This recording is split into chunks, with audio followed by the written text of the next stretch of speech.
Welcome, welcome, business owning moms, to my coveted maternity leave planning roadmap.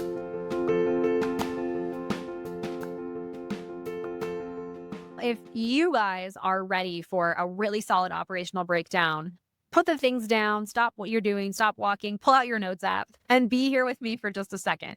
So, as most of you know, maybe if you've been following along with me for a while, I have a heavy, heavy operations background. So, that means a lot of the things that I'm diagnosing inside of businesses are mostly due to the model itself, the people that are supporting the model, the systems that are supporting the model, the processes that are supporting the model. And the really big high level thing is I believe that a business that operates well operates independently of any one person, right? We really need to make sure that the business can survive multiple different issues, things that come up. I mean, listen, environments change, team structures change, offers change, all those things. And we need to be really intentional about the operating model. And so today, what we're going to do as part of installment number 7 of our roadmap series is I'm going to talk to you guys about the 4 key systems that every single business needs, every single business. And so often when moms come to us to plan maternity leave, what happens is they tell me, Allie, I don't have a huge team, or I have a couple people, and we're just kind of making it work day to day, and we don't really have any sort of operating model, which I totally understand. In the beginning of starting a business, what often happens is you have to hustle and grind your way to that initial kind of revenue stage. You got to make some money, you got to get an extra set of hands, and you got to just kind of figure it out on the fly. And I forget who says it, but you like build the plane while you fly it, right? And that's totally fine. But I think what ends up happening is once you have this like viable business and once you have customers and you're making payroll or you're, able to handle a couple of people inside of the business, you need to come up for air. You need to really look back and say, cool, I appreciate me for doing all that hard work to get us where we are now.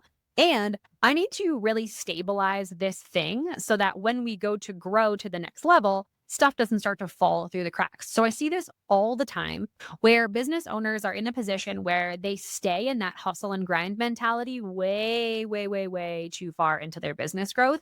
And then what happens is they have to scale back to go forward instead of creating some of these plateau moments where you say, great, this season or maybe even this quarter, I'm just focused on making sure that all the stuff that we plan to continue doing is like totally systematized and then we can move forward. So I think that it helps with peace of mind and sanity, of course, day to day. Folks feel more supported. You feel like you're not putting out fires every single day in the business, and it can support people going out for long periods of time or even as needed. And it doesn't just depend, right, on just one person kind of moving it forward. So here are the 4 key systems that you need. And this is super simple. If you listen to my playbook episode, the last episode where, I told you to create a central source of truth and organizing your information based on these 4 key systems is going to be super duper important. And now to me, I'm going to go ahead and just define a system first so that we can kind of level set.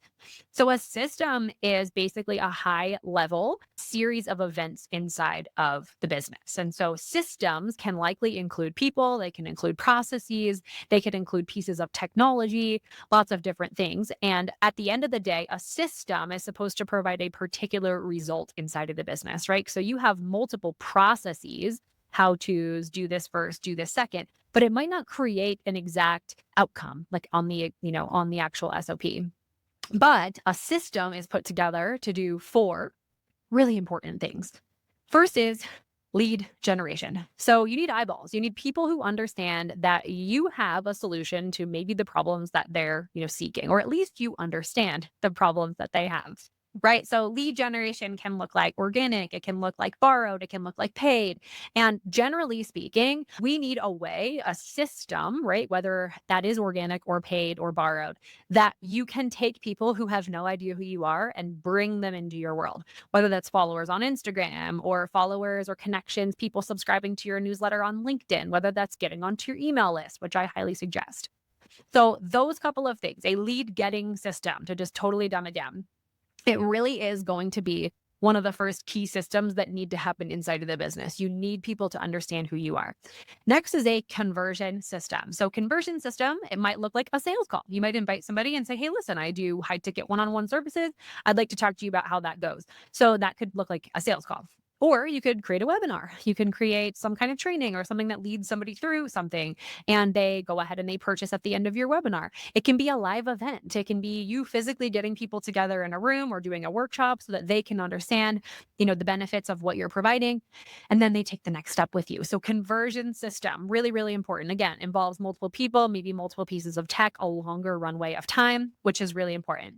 Third system is a fulfillment system. So the short of it is your fulfillment system fulfills on the promises that you made in your conversion and in your marketing, right? So what you want to do is make sure that you have a program and a process to be able to deliver that. That also is an extended runway. If you have like a 12-week program or a 1-year program, those types of things are going to be extended over a longer period of time. There are going to be multiple different steps inside of that process. But what you want to do is you want to say, I promised this and that my people got it on the other side. Fourth and final system is the improvement system. So improvement to me is your HR, your ops, and your finance kind of all bundled into one. And what we want to do is we want to continue to improve, right? We want to improve the way that we spend our money. We want to improve the way that we build our systems, and we want to improve the way that our people show up inside of the business and manage some of those outcomes, right?